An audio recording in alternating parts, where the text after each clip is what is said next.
तो दोस्तों आज मैं एक्सप्लेन करूंगा एक बहुत ही डिफरेंट टाइप की super natural horror drama movie को जिसका नाम है द कीपिंग आवर्स। ये बहुत ही इंटरेस्टिंग और काफी अलग तरह की मूवी है। आपको देखने में काफी मजा आएगा। ये यूनिवर्सल पिक्चर्स की तरफ से है।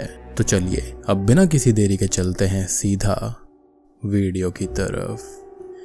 मूवी की स्टार्टिंग में हम मार्क और एलिजाबेथ नाम के एक कपल को देख पाते हैं जो कि लिव इन में रह रहे होते हैं। इन कपल का एक बेटा भी होता है जिसका नाम जेकब था और वो 8 साल का था, लेकिन इन्होंने अभी तक शादी नहीं करी थी। तो अब ये अपनी शादी को ऑफिशियल करना चाहते थे और अब ये फाइनली शादी करने का फैसला ले लेते हैं। इनकी शादी सक्सेसफुल हो जाती है जिसके बाद इनकी फैमिली हनीमून के लिए कार से कहीं जाने लगती है, लेकिन तभी एक टनल को पार करते हुए ये लोग उसके अंदर जाते हैं और ये सीन यहीं पर शिफ्ट हो जाता है। अब हम 7 साल बाद का सीन देखते हैं जहाँ पर मार्क अपने ऑफिस में होता है और अब वो एक बहुत ही बड़े लॉ फर्म में काम करता था। मार्क अपने काम को खत्म करके घर लौटता है और अपने डैड से बात करने लगता है। मार्क के पिता को भूलने की बीमारी होती है और वो टीवी के ऊपर एलिजाबेथ को देखते हैं। हमको पता चलता है कि एलिजाबेथ ने एक किताब लिखी है और अब वो एक ऑथर है। जब मार्क के डैड उससे पूछते हैं कि एलिजाबेथ अब कैसी है, तब वो शॉकिंगली बताता है कि उसका और एलिजाबेथ का 6 साल पहले ही डिवोर्स हो गया है और उसका रीजन ये था कि उस टनल के अंदर उनका एक एक्सीडेंट हुआ था और उसके अंदर उनके बेटे जेकब की डेथ हो गई थी, जिसका ब्लेम वो दोनों एक दूसरे के ऊपर ही लगा रहे थे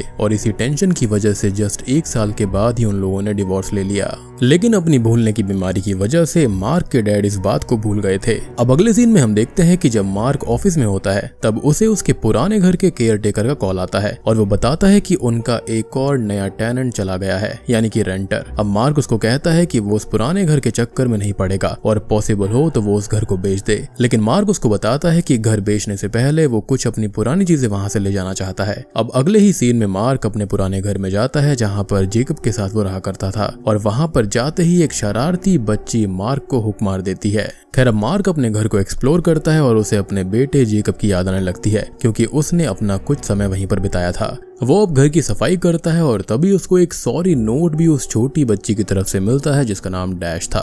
अब ऐसे ही रात हो जाती है और मार्क ड्रिंक करने लगता है कि तभी अचानक से ही लाइट चली जाती है और जब तक वो उसको ठीक करता है उसे ऊपर के कमरे से किसी के भागने की आवाज आती है। अब जब तक मार्क इस साउंड का पीछा करता तभी वहाँ पर जेनिस नाम की एक लड़की आती है जो कि उसके पुराने टेनेंट से मिलने आई थी, लेकिन मार्क कहता है कि अब वो लोग यहाँ से चले गए हैं और जेनिस जाते हुए अपना कार्ड मार्क को देते हुए ये कहती है कि अगर उसको कभी भी नीड हो तो वो उसको कांटेक्ट कर सकता है और वो एक स्पिरिचुअल मीडियम है। मार्क अब जेनिस की बातों में इंटरेस्ट नहीं दिखाता और ये सीन यहीं पर कट हो जाता है। अब आगे हम मार्क को एलिजाबेथ को एक मैसेज करते हुए देखते हैं जहाँ पर अचानक से तभी घर के सारे दरवाजे एक साथ बंद हो जाते हैं और ऐसा लगता है कि किसी ने जोर से दरवाजों को पटका हो और मार्क ऑब्वियसली इस चीज से बहुत डर जाता है। तभी घर के ऊपर के हिस्से से एक टॉय यानी कि एक खिलौना नीचे गिरता है जिसको चेक करने के लिए मार्क ऊपर जाता है और उसे वहां पर एक बच्चा दिखाई देता है। मार्क इस चीज से काफी डरा हुआ था और वो बच्चा जैसे ही मार्क को डैडी पुकारता है तब फिसलने की वजह से मार्क नीचे गिर पड़ता है और पूरी रात वहीं पर बेहोश रहता है। अब यहाँ पर हम इस बात को समझ सकते थे कि वो बच्चा जेकब ही था और वो असल में उसकी आत्मा थी जो कि वापस आई थी और इसके पीछे भी बहुत ही सॉलिड रीजन है जिसको सुनकर आपके होश उड़ जाएंगे। तो वीडियो को एंड तक देखते रहिएगा। अब मार्क को जैसे ही होश आता है वो देखता है कि उसका फोन डेड है और वो भागते हुए ऑफिस पहुंचता है क्योंकि उसकी एक मीटिंग थी। खैर अब वो अपने कलीग को फोन ठीक करने के लिए कहता है और तब तक वो मीटिंग अटेंड करता है जिसके अंदर भी उसका कुछ ध्यान नहीं होता। खैर अब जब वो मीटिंग से बाहर आता है तब उसके दूसरे फोन के अंदर उसके टूटे हुए फोन का सारा डेटा रिकवर्ड मिलता है जिसके अंदर वो फोटोज देखते हुए अपनी फोटो को देखता है जो कि पिछली रात उसने ली थी जब वो बेहोश था और ये देखकर वो वापस उसी घर के अंदर जाता है। पहले तो उसको लगता है कि ये सब डैश ने किया होगा, लेकिन तभी वो अपने सामने जेकब को खेलते हुए देखता है जिसके बाद उसे अपनी आंखों पे भरोसा नहीं होता। मार्क जेकब को देख के बहुत ही शॉक्ड था और वो जैसे ही उसको टच करने जाता है तब मार्क को झटका लगता है और जेकब पूछता है कि उसकी मॉम कहाँ पर है और वो उनको मिस करता है। खैर अब मार्क एलिजाबेथ को बुलाने जाता है और जेकब के बारे में कुछ बताने की कोशिश करता है, लेकिन एलिजाबेथ उसकी एक बात नहीं मानती और उसके साथ आने से मना कर देती है। लेकिन बाद में मार्क के घर आने के कुछ ही देर के बाद में एलिजाबेथ भी वहां आ जाती है क्योंकि ऑब्वियसली जेकब उसकी भी एक बहुत ही कमजोर कड़ी थी। मार्क एलिजाबेथ को जेकब को दिखाना चाहता था और वो उसको देख भी लेती है, लेकिन जेकब को देखकर एलिजाबेथ गुस्से में मार्क को पंच पंच करती है और वहाँ से चली जाती है, क्योंकि उसको लगता है कि ये मार्क की कोई ट्रिक है और ये कोई होलोग्राम होगा। और एलिजाबेथ को ऐसा लग रहा था कि शायद से मार्क ने किसी और बच्चे को जेकब बताया है, और उस समय जेकब ने मास्क पहना था। अब मार्क जेनिस से मिलने जाता है, जो कि उसको कहती है कि तुम्हारा बेटा मर गया है और वो यहाँ पर आया है तो उसको कुछ चाहिए होगा, तो उसको पूछो कि उसे क्या चाहिए और वो उसको ला कर दो। अब मार्क घर जाता है और जेकब से पूछता है कि उसे क्या चाहिए, जिस पर वो कहता है कि उसे एक ट्रेन चाहिए जो कि खुद से चलती हो, जिसका वादा मार्क ने अपने मैरिज के टाइम पर जेकब को किया था। और जेकब कहता है कि उसको मॉम भी चाहिए। मार्क अब एलिजाबेथ को मनाने के लिए जाता है, लेकिन वो उसकी बातें नहीं मानती, क्योंकि पिछली बार वो ड्रंक था। लेकिन समहाउ एलिजाबेथ मान जाती है और इस बार जब वो घर के अंदर आती है तब उसको जेकब दिखाई देता है। एलिजाबेथ जेकब को देखकर उसको टच करने जाती है, लेकिन उसको भी झटका लगता है और मार्क उसे टच करने से मना करता है। एलिजाबेथ अपने बेटे को देखकर रोने लगती है और उसके खुशी का ठिकाना नहीं रहता। अब इन दोनों को ये समझ में नहीं आता कि जेकब आखिर वापस कैसे आया, लेकिन ये दोनों फैसला करते हैं कि वो दोनों ही उसके साथ में टाइम स्पेंड करेंगे। सुबह के वक्त एलिजाबेथ उसके साथ रहेगी और रात में मार्क। और ऐसे ही दोनों कई दिन जेकब के साथ टाइम स्पेंड करते हैं और काफी हैप्पीली इनके दिन बीत रहे थे। अब एक दिन मार्क सुबह ही घर आ जाता है और पूछने पर बताता है कि जेकब के साथ टाइम स्पेंड करने के लिए उसने अपनी जॉब छोड़ दी है। लेकिन एलिजाबेथ इस चीज को गलत तरह से लेती है और कहती है कि तुम मेरे बेटे को मुझसे दूर करना चाहते हो, जिस पर पुरानी बातों पर दोनों फिर से झगड़ा करने लगते हैं। और तभी घर की सभी कांच की चीजें टूट जाती हैं। और ये कांच की चीजें किसी और ने नहीं बल्कि जेकब की स्पिरिट ने ही तोड़ी थी, क्योंकि उसको दोनों का ही लड़ना पसंद नहीं था। वो दोनों को हाथ मिलाने के लिए कहता है और फिर से पहले की तरह रहने के लिए कहता है। अब कांच की वजह से एलिजाबेथ को गले पर कट लग गया था, जिस पर मार्क दवाई लगाता है और उसी वक्त दोनों एक दूसरे से अपनी पुरानी गलतियों के लिए सॉरी कहते हैं। दोनों अब जेकब के साथ काफी टाइम स्पेंड करने लगते हैं। और ऐसे ही एक दिन एलिजाबेथ को ये लगता है कि कोई उसके घर में आया है, लेकिन ये सिर्फ उसका वहम होता है। और उसके जस्ट अगले ही सीन में हम एलिजाबेथ की नोज को ब्लीड करते हुए भी देख पाते हैं, लेकिन मार्क के पूछने पर वो इस बात को टाल देती है। और हमको एक चीज और पता चलती है कि एलिजाबेथ ने फिर से शादी कर ली थी और वो एक बहुत ही महंगे घर में अपनी स्टेप डॉटर्स के साथ में रहा करती थी।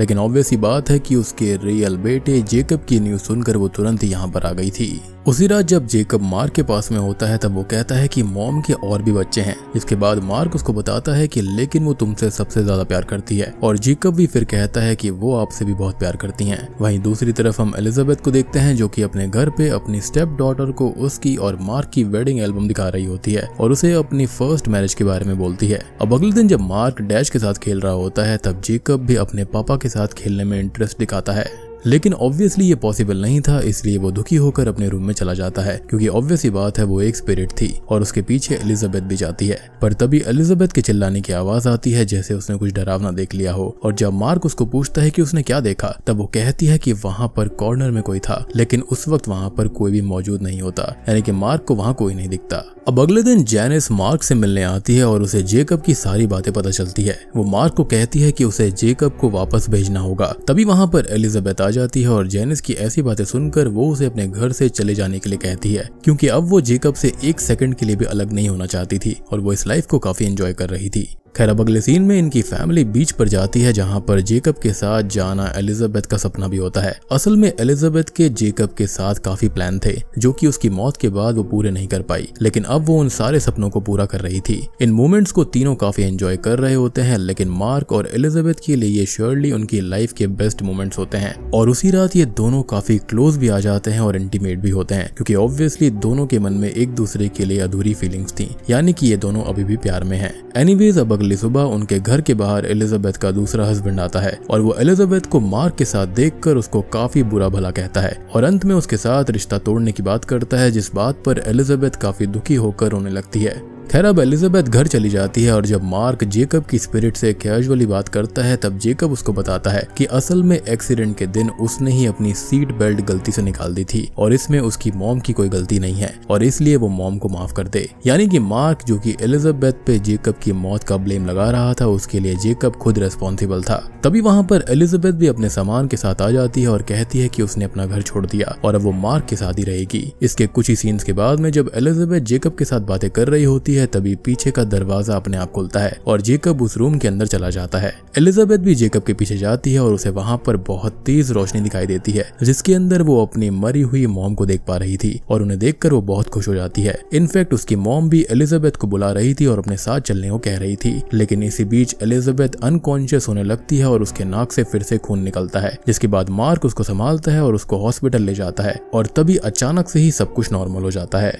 हॉस्पिटल के अंदर जब मार्क उसकी नोज ब्लीडिंग का रीजन पूछता है तो वो कहती है कि उसने बस अपनी एंटी डिप्रेशन पिल्स लेनी छोड़ दी थी, जिसके कुछ ही देर बाद दोनों घर आ जाते हैं। अब घर पर हम देखते हैं कि जेकब के लिए मार्क वही उसकी ड्रीम ट्रेन टॉय लेकर आया है और वो उसको असेंबल कर रहा है। अब ट्रेन को असेंबल करते हुए जेकब मार्क से ये कहता है कि उसने एक बार इस ट्रेन से ट्रेवल किया है और वो बहुत ही लंबे सफर पर गया था और उसकी मॉम भी इस बार उसके साथ इस सफर पर जाएंगी।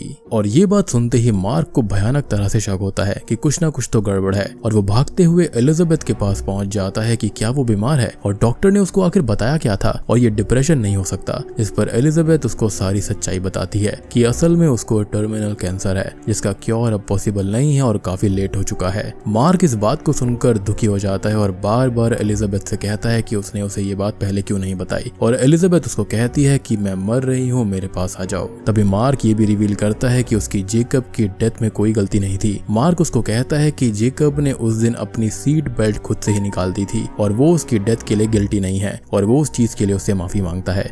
अब ये बात सुनते ही एलिजाबेथ रोने लगती है क्योंकि उसके सर से काफी बड़ा बोझ उतर गया था, लेकिन उसके पास अब ज्यादा समय नहीं था। जिसके अगले ही सीन में हम एलिजाबेथ और मार्क को एक दूसरे के साथ आराम से बीच पर बैठा हुआ देख पाते हैं, जहां पर वो दोनों ही जेकब को एंजॉय करते हुए देखते हैं और इमोशनल पॉइंट ऑफ व्यू से ये सीन काफी डीप होता है। अब एलिजाबेथ को हॉस्पिटल में एडमिट किया जाता है क्योंकि उसकी तबीयत बिगड़ रही थी और दूसरी तरफ घर पर मार्क देखता है कि वो टॉय ट्रेन चल रही है और एलिजाबेथ जेकब के साथ है, यानी कि एलिजाबेथ की हॉस्पिटल में अब मौत हो चुकी थी और वहां पर उसकी स्पिरिट थी। अब एंड में हम मार्क को अकेला ही बीच पर खड़े होकर एलिजाबेथ और जेकब को याद करते हुए देख पाते हैं और इसी इमोशनल सीन के साथ में ये मूवी यहीं पर खत्म हो जाती है। तो दोस्तों ये थी द कीपिंग आवर्स मूवी की कहानी। उम्मीद करता हूँ कि आपको यह पसंद आई होगी। तो अब इस मूवी के अंदर हम एक थ्योरी के बारे में बात करते हैं कि एलिजाबेथ को अपनी मॉम की स्पिरिट क्यों दिखाई दी थी। तो वो ये डिसाइड करता है कि एलिजाबेथ इस दुनिया को जल्दी ही छोड़कर जाने वाली थी और जेकब वापस ही इसलिए आया था क्योंकि उसको अपनी मॉम और डैड के बीच रिश्ता सुधरवाना था। वो जानता था कि उसकी मॉम अब ज्यादा दिन तक जिंदा नहीं रहेंगी और वो यहाँ पर इसलिए आया ताकि इन दोनों के बीच के जो रिश्ते थे या फिर गिले शिकवे थे वो सारे के सारे ठीक हो जाएं और सुलझ जाएं। और आपको याद होगा कि स्टार्टिंग में जेकब की स्पिरिट ने ये कहा था कि उसको ट्रेन चाहिए और उसकी मॉम चाहिए, तो वो पहले से ही जानता था कि वो अपनी मॉम को इसी ट्रेन पर लंबे सफर के लिए ले जाने वाला है, यानी कि हेवन की तरफ। इनफैक्ट यहाँ पर जेनिस भी जानती थी कि जेकब को जल्दी ही यहाँ से भेजना होगा और जेनिस ने ये भी बोला था कि उसको जो चाहिए वो दे दो और उसको क्या चाहिए था, उसकी मॉम और यहाँ पर वो ट्रेन। और सबसे बड़ी बात कि जेकब की स्पिरिट अगर धरती के ऊपर नहीं आती तो एलिजाबेथ ऐसे ही मारी जाती। मार्क हमेशा इसी गिल्ट में रह जाता कि एलिजाबेथ ने ही उसके बेटे को मारा और उसने ही उसका ध्यान नहीं रखा था। लेकिन अंत में अब सब कुछ ठीक हो चुका है, सारी बातें क्लियर हो चुकी हैं। लेकिन ऑब्वियस सी बात है कि मार्क के दिल में बहुत बड़ा वाला छेद हमेशा के लिए रह जाएगा। वो जो खालीपन है वो हमेशा रहेगा। और एक और चीज यहाँ पर ये निकल कर आती है कि जेकब ने अपनी नानी की स्पिरिट से अपनी मॉम को इसलिए मिलवाया क्योंकि कहीं ना कहीं एलिजाबेथ के मन में अपनी मॉम से मिलने की भी अधूरी इच्छा रही होगी। मूवी काफी ब्यूटीफुल है, काफी इंटरेस्टिंग है, नॉर्मल हॉरर मूवी से काफी अलग थी। देखने में काफी इमोशनल फील होता है, काफी इंटरेस्टिंग और काफी कनेक्टेड फील होता है। तो काफी टाइम बाद मैंने ऐसी interesting supernatural horror thriller movie देखी है। उम्मीद करता हूँ कि आपको भी जरूर पसंद आई होगी। पसंद आई है तो वीडियो को लाइक कर देना, चैनल के ऊपर नए हैं तो सब्सक्राइब कर लीजिए। तो मैं आप सबको मिलता हूँ अगली वीडियो के साथ में, तब तक के लिए